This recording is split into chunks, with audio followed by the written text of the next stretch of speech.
இதுக்கு அடுத்து மிக முக்கியமாக என்னென்னு பார்த்தோன்னா ஜிஐ சிம்டம்ஸ், அதாவது உங்களுடைய குடல் சார்ந்தது.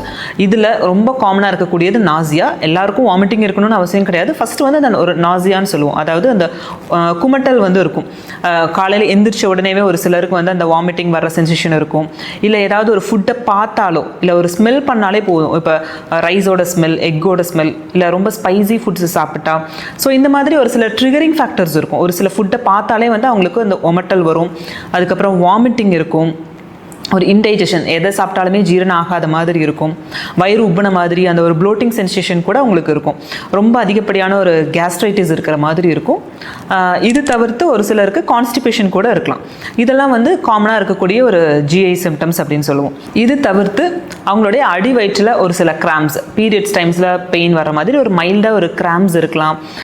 அது மட்டும் இல்லாமல் ஃப்ரீக்வெண்ட்டாக யூரின் போகக்கூடிய ஒரு சென்சேஷனும் இருக்கும். ஏன்னா அந்த கர்ப்பப்பை வந்து உள்ள பேபி வளர்றதுனால கொஞ்சம் பெருசாகிறப்ப சுற்றி இருக்கக்கூடிய அந்த ஆர்கன்ஸ், இப்போ யூரினரி பிளாடர், இதுக்கெல்லாம் ஒரு ப்ரெஷர் கொடுக்கும். ஸோ அப்போ என்னன்னா ஃப்ரீக்வெண்ட்டாக அடிக்கடி அந்த யூரின் போகணும் அப்படிங்கிறக்கூடிய ஒரு சென்சேஷன் கூட இருக்கும்.